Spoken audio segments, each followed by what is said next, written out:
ఈనాటి ఈ కార్యక్రమ ముఖ్య అతిథి సహచార మంత్రివర్యులు, ఫైర్ బ్రాండ్ లీడర్ సోదరి, అందరు నవ్వుతున్నారు. ఫైర్ బ్రాండ్ లీడర్ అంటే అందరూ నవ్వుతున్నారు, అవునా కదా? జిల్లా కలెక్టర్ శ్యామ్ గారికి, టెక్స్టైల్ కమిషనర్ రేఖారాణి గారికి, యువ నాయకులు సోదరులు ప్రకాష్ శ్రీరామ్ గారికి, నేను మొట్టమొదటిసారిగా ధర్మవరం పట్టణానికి వచ్చాను. మొట్టమొదటి సమావేశం పాండురంగ స్వామి దగ్గర గుడి దగ్గర జరిగిన తర్వాత నేను సాయంత్రం కూర్చొని పట్టా శ్రీరామ్ గారు, మన్సూర్ రెడ్డి గారు, ఇతర మిత్రులందరూ ఏంటి ఎన్నికల్లో మనం ప్రధానంగా తీసుకోవాల్సిన సమస్యలు ఏంటి, ఇష్యూస్ ఏమున్నాయి అని మాట్లాడుతున్నప్పుడు శ్రీరామ్ గారు కానీ, మన్సూర్ రెడ్డి గారు కానీ చేనేతల సమస్యల గురించి ప్రధానంగా ప్రస్తావించారు. ఇక్కడ కొన్ని దశాబ్దాలుగా క్లస్టర్ తీసుకొస్తామని అంటున్నారు, రాలేదు. పట్టణానికి సంబంధించి దాని మీద ప్రధానంగా దృష్టి పెట్టాలని అనేక సమస్యలు గురించి ప్రస్తావిస్తూ దీని గురించి ప్రస్తావించడం జరిగింది. నేను వాస్తవం ఒప్పుకోవాలి. ఎందుకంటే ఈ రంగం మీద కానీ, చేనేతలు ఎదుర్కొంటున్న సమస్యల మీద కానీ నాకు పెద్దగా అవగాహన లేదు. ఎందుకంటే నేను పొద్దుటూరు ప్రాంతం నుంచి వచ్చినప్పటికీ అక్కడ ఉన్న సిల్క్కు సంబంధించి అక్కడ ఉత్పాదనలు ఏమీ లేవు.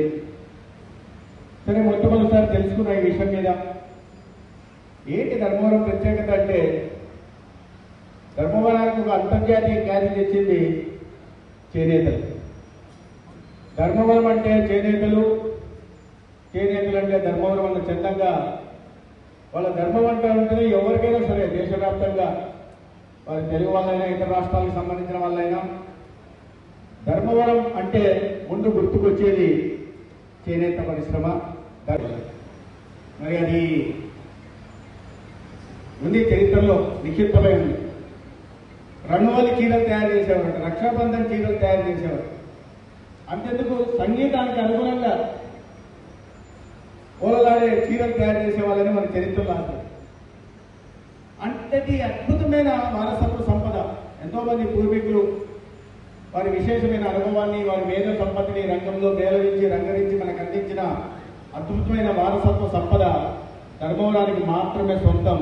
అందుకే ఇది అంతర్జాతీయంగా రకంగా ఖ్యాతి సంతరించింది. ఈ రంగంలో కొన్ని శతాబ్దాలుగా తమ ప్రత్యేకత చాటుకుంటూ ధర్మవరానికి, ధర్మవరం సిల్క్కి ఒక ప్రత్యేకత ఇచ్చిన అనే మహానుభావులందరికీ కూడా మీ మాధ్యమంగా అందరికీ చేతులెత్తి నమస్కరిస్తే వారి అందరినీ కూడా వారు స్మరించుకుంటారు.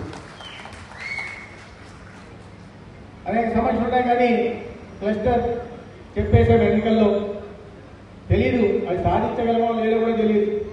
ఎన్నికల సమయంలో నిజాయితీగా చిత్తశుద్ధిగానే చెప్తాం. ఏదైనా మిగతా వాళ్ళలాగా హామీలు ఊరికే ఏ హామీలు ఇలా ఇచ్చిన హామీలన్నీ ఒక్కోటి నెరవేర్చుకుంటూ వస్తున్నాం. ఆనాడు పెద్దగా అవగాహన లేదు. చూద్దాం, ఏదో గవర్నమెంట్ ఆఫ్ ఇండియానే కదా, యాన్యువల్ డెవలప్మెంట్ కార్పొరేషన్ కింద తెచ్చేసుకుందాం, పైన కింద వచ్చేది డబుల్ ఇంజన్ సర్కారే కదా, మన మాటకి ఏమేమి ఉంటుందని చెప్పి ధారాళంగా మాట ఇచ్చేసాం. క్లస్టర్ తెస్తున్నాం అని చెప్పి మాట ఇచ్చేసి, ఆ మాట ఇచ్చిన తర్వాత మాట మీద నిలబడటం అనేది కూటమి నాయకుడికి అలవాటు. నిలబెట్టుకున్నాం. అయిపోయిన తర్వాత మొదటి సంవత్సరంలోనే మొట్టమొదటి మీటింగ్లో ఢిల్లీకి వెళ్ళినప్పుడు నేను మన మంత్రి గారితో మాట్లాడాను. ప్రథమ ఈ రకంగా మాట ఇచ్చాము ఏంటని అంటే, మా వైపు నుంచి చేయాల్సిన సహకారం ఏంటో మేము అందిస్తాం, కానీ కేంద్ర ప్రభుత్వం పరిధిలో ఉంది కాబట్టి మీరు వెళ్ళండి, నేను వస్తా, కాల్స్తే మాట్లాడదామని. మాట్లాడుకున్న తర్వాత వెళ్ళి మంత్రి గారిని అడిగాను, సార్ ఇట్లా మెగా హ్యాండ్లూమ్ క్లస్టర్ ఇవ్వాలి, బడ్జెట్లో ఇవ్వాలి. అదే చాలా మంది చాలా చోట్ల నుంచి వచ్చాయి, చాలా మంది అడుగున్నారు, చాలా సీనియర్లు అడుగున్నారు, కొన్ని రాష్ట్రాల ముఖ్యమంత్రులు కూడా అడుగున్నారు. బహుశా ఈ సంవత్సరం సాధ్యం కాదేమో, చూడాలేమో అన్నారు. సరే, ఇది నా పరిస్థితి. మా చేనేతలు ఆశీర్వదించి నన్ను ఎమ్మెల్యే కల్పించిన తర్వాత నాకు మంత్రిగా నరేంద్ర మోడీ గారు, చంద్రబాబు నాయుడు గారు, పవన్ కళ్యాణ్ గారు అవకాశం ఇచ్చారు. ఇంతమంది తెలుగుదేశం, జనసేన, బీజేపీ కార్యకర్తలు ఆశీర్వదించిన తర్వాత, ముఖ్యంగా చేనేతలు ఆశీర్వదించిన తర్వాత మాట ఇచ్చాం. ఏ మొహం పెట్టుకుని మళ్ళీ మేము వెనక్కి వెళ్ళాలనుకుంటే ఇంత పోటీ ఉన్నప్పటికీ కూడా హ్యాండ్లూమ్ క్లస్టర్ ఒకటి మంజూరు అయితే ఆ ఒక్కటి కూడా ధర్మవరానికి మంజూరు స్థలం కావాలా. వచ్చిన తర్వాత సమావేశం మేము ముగ్గురం మున్సిపల్ కమిషన్ ఇచ్చాం. అయ్యా మున్సిపాలిటీ పరిధిలో ఎక్కడైనా స్థలం ఉందా అని. ఎక్కడ 10 ఎకరాలు కనీసం 20 ఎకరాలన్నా కావాలన్నాం. 10 ఎకరాలన్నా సర్దుకుందాం అనుకున్నాం. ఎక్కడ చూస్తే 10 ఎకరాలు ఉన్న పార్సల్ బిట్టున్నది ఎక్కడ కూడా లేదు. సరే ఏం చేద్దాం, సరే ఎక్కడన్నా చివరి ప్రాంతంలో చూద్దామని మళ్ళీ ఆర్డీఓని పిలిచి కూర్చోబెట్టి అయ్యా ఎక్కడన్నా చూడమని. అక్కడ చూశారు, ఇక్కడ చూశారు, ఎండోమెంట్ స్థలాలు చూశారు, కానీ ఎక్కడ కూడా 10 ఎకరాలు ఉంటున్న స్థలం ఉంటున్న పార్సల్ ఉంటున్నది ఒకటి లేదు. ఏం చేయాలైనా ముందు కొన్ని దూరంగా చూపిస్తున్నారు. ఎక్కడ బత్తలపల్లి దగ్గర ఉంది, సంజీవపురం దగ్గర ఉంది.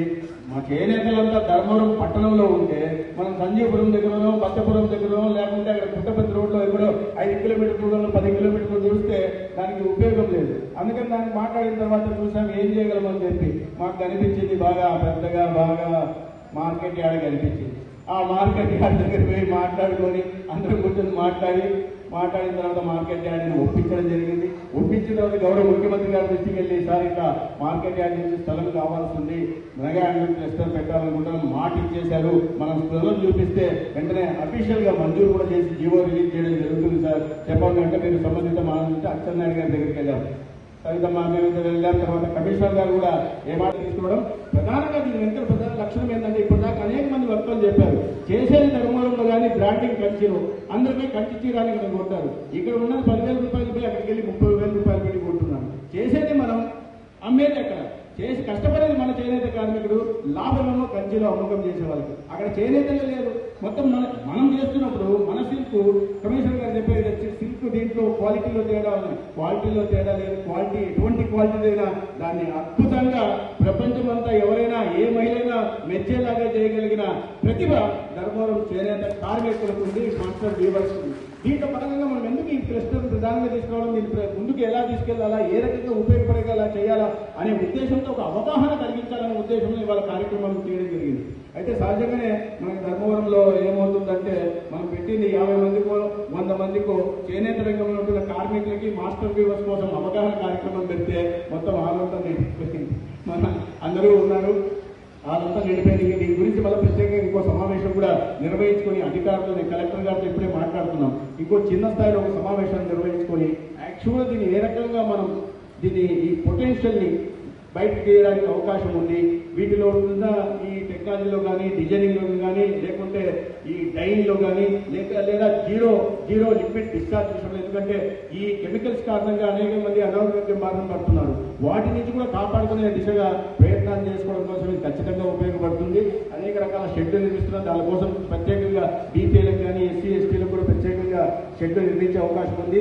మన ధర్మవరంకి ఎక్కడో తీసుకెళ్ళడం కాకుండా మన ధర్మవరంలో మన చేనేతలు చేసిన ఈ పట్టుకి చీరకు కానీ లెహంగాలకు కానీ ఇతరత్ర ఉత్పత్తులకి మనమే ఇక్కడ బ్రాండింగ్ చేసుకుని అంతర్జాతీయంగా మార్కెట్ చేసుకుని ధర్మవరాన్ని ఆర్థిక పరిపుష్టికి ఉపయోగపడేలాగా నేతన్న జీవితంలో వెలుగులు నింపడమే కాకుండా ధర్మవరం ఆర్థిక పరిపుష్టికి జీఎస్టీ పెంచడానికి కూడా ఇది ఖచ్చితంగా దోహదపడుతుందని భావిస్తున్నాను. 40 కోట్ల రూపాయలతో మనం ఇది తెచ్చుకోగలిగాం. కానీ దీంట్లో ప్రధానంగా ఏంటంటే కేవలం ప్రభుత్వం నుంచి వస్తున్న 40 కోట్ల రూపాయలతోనే కాకుండా దీంట్లో మాస్టర్ వ్యవస్థను కూడా భాగస్వాములు చేసి ఇతరత్ర వీళ్ళను కూడా కార్మికులు